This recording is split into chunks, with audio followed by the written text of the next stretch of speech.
فلا مضل له ومن يضلل فلا هادي له ونشهد أن لا إله إلا الله ونشهد أن محمدا عبده ورسوله بعد. Alhamdulillah, tuan-tuan dan puan sekalian, antara banyak soalan orang tanya dekat saya kat Facebook, dekat email, saya tak reply lah satu-satu. Tapi tuan-tuan sekalian, orang Ustaz tanya kenapa Ustaz duit tak pernah cukup, hidup sempit. Yelah, nasib semua orang tak sama, kita duk uji berbeza-beza. Tapi tuan-tuan sekalian, antara sebenarnya tak cukup duit ni, betul lah tak cukup duit, tapi dia bermula pertama sekali dekat hati kita. Bila hati kita sempit, dunia luas ni jadi sempit. Bila hati sempit, dunia luas jadi sempit. Bila hati lapang, walaupun dunia sempit jadi luas, walaupun dunia ni sempit jadi luas. Itu orang beriman. Sebab Allah janji, bukan saya yang sebut, Allah janji dalam Quran, orang beriman, dia kata pertama sekali, kenapa rezeki kita sempit? Pertama, kita tak jaga solat, tak beri masa untuk solat. Tolong kita semua beri masa untuk solat, beri masa bimbing untuk beri masa untuk solat. Bila kita, kadang orang yang solat ni terkejar-kejar. Bila kita terkejar-kejar, Allah buat dunia kita ni dalam hadis Nabi, dia macam kain buruk. Allah ambil, Allah campak kat muka kita, Allah campak kat muka kita. Allah ambil, Allah campak kat muka. Jadi hidup kita hari tu jadi musnah. Dia beri masa untuk solat, beri masa untuk solat. Abdullah ibn Ja'far bin Abi Talib, dia mati syahid masa Nabi SAW di rumah dia. Nabi nangis, isteri tengah pakai cantik-cantik, anak semua lawa-lawa, masak sedap-sedap untuk Nabi SAW, untuk suami dia Ja'far bin Abi Talib. Nabi mati syahid. Nabi kata, nak tak aku jadi ayah kamu, maksudnya, dan aku bantu kamu kat rumah ni, saudara Nabi SAW. Jadi bila Ja'far bin Abi Talib syahid, Abdullah bin Ja'far ni, dia sentiasa jaga solat. Seluruh hidup dia buat solat. Sampai kat kebun kering kontang, dia bangun 2 rakaat, anak tengok anak 2 rakaat solat, Allah SWT selesaikan semua masalah. Air yang kering, dia kata hamba gali kat sana. Bila dia gali-gali daripada tanah tu keluar air.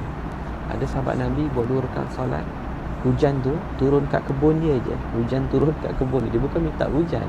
Dia bila beri masa untuk solat, hujan turun kat kebun dia. Tuan-puan, bila ada masalah dalam rumah tangga, cepat solat. Masuk rumah, tengok-tengok anak tengah maaf, tengok yang bukan-bukan, tengok cerita bukan-bukan tak baik, ataupun terkejut tengok anak ada kena tangkap ke sekolah, ataupun suami kena tangkap dari mana, atau isteri buat hal bukan-bukan. Masuk rumah, masuk bilik, kunci pintu, semai 2 rakaat, nangis pada Allah, beri masa untuk solat, beri masa untuk solat. Abdullah bin Zaid sebelum meninggal, dia kata, anak aku ada masalah, minta dengan tuan ayah, minta dengan Allah. Itu 2 rakaat solat hajat contohnya, solat hajat.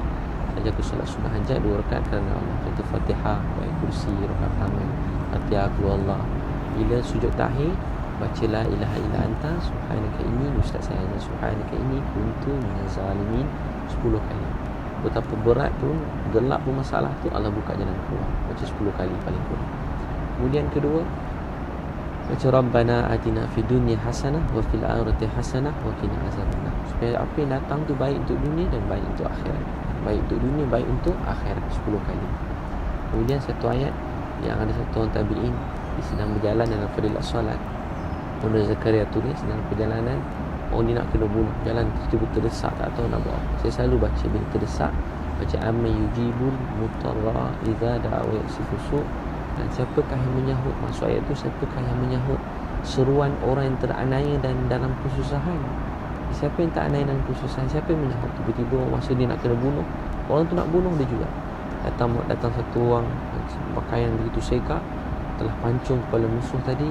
Siapa kamu? Dia kata, akulah orang yang menyahut seruan orang yang teraniaya dan dalam kesusahan.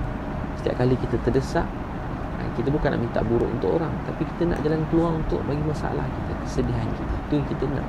Orang bila timpa musibah, kita minta keburukan untuk orang, buat apa? Kita ditimpa musibah, kita minta Allah buka jalan keluar untuk kita, minta jalan keluar untuk kita. Yang pertama, dia kata solat sunat hajat contoh 2 rakaat. Buat bila ajar anak-anak buat. Tuan-puan, bila anak kita dah terbiasa, bila ada masalah, main nak sembahyang sunat, main ni mak ayah kata sembahyang sunat hajat masing-masing. Buat masing-masing tak apa, tapi mula solat sunat, mula solat sunat hajat satu. Kedua, kenapa rezeki jadi kurang? Selalu saya tengok kawan-kawan saya yang mana-mana jumpa, bukan kawan lah, baru berkenalan, ada satu orang hidup dia susah, sempit. Dia sampai sebelum ni dia kaya, berniaga macam-macam untung, sampai Singapura untung berniaga. Tapi last kali niaga sampai Singapura untung banyak, tapi tuan-tuan sekalian, satu hari dia bankrupt, susah. Dia cerita kat saya, nangis. Sebab apa? Dia mula ada perempuan lain, perempuan simpanan, ada perempuan ni, perempuan tu. Ada tipu isteri dia, Ialah isteri yang sama-sama berjuang kita, dan kita buat dosa yang haram, rezeki kita ditarik. Bayangkan tipu kucing pun sebenarnya, tipu kucing pun berdosa. Dan kita panggil kucing beruang, tipu keluar rumah, tutup pintu. Kat akhirat kucing tu buat semula kat kita. Jangan dia tarik kita ke dalam neraka sudah. Tipu kucing berdosa, tipu isteri lagi lah.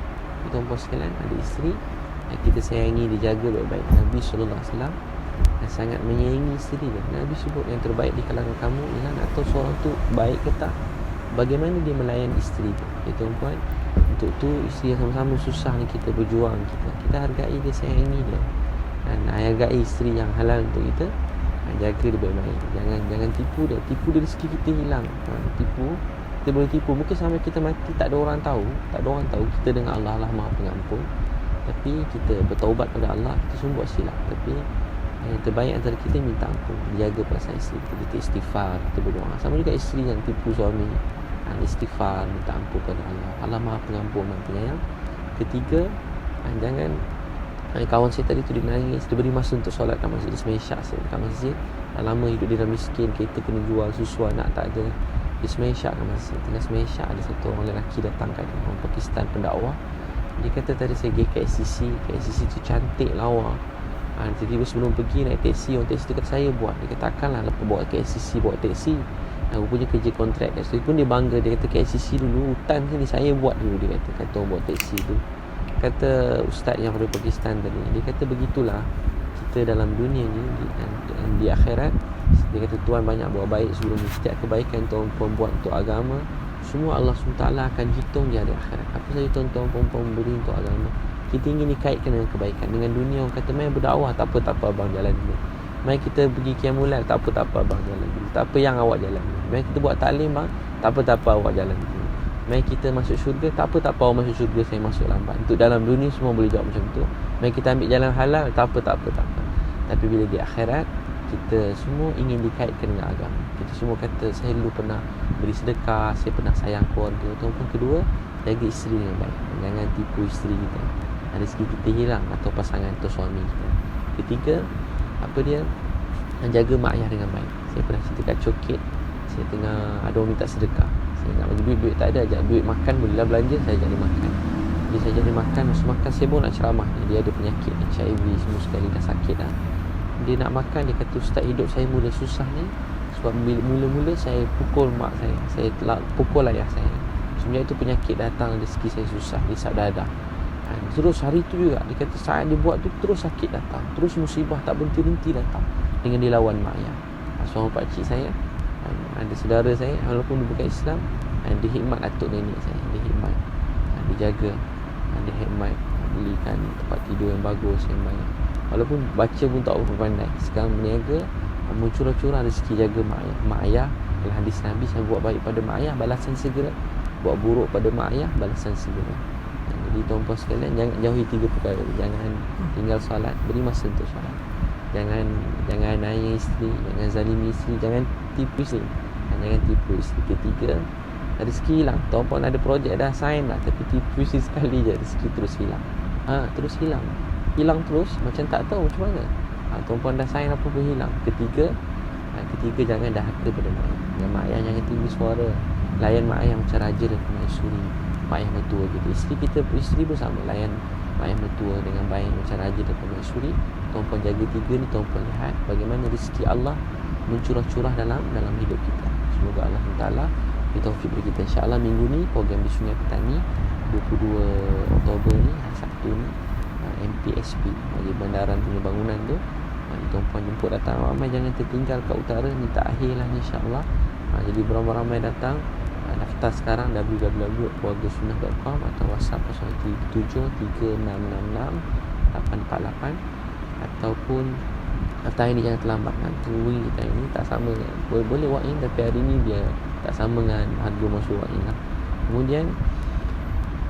Kemudian dapatkan buku Isteriku Bidadari 03298494 dan set buku dan doa amalan harian.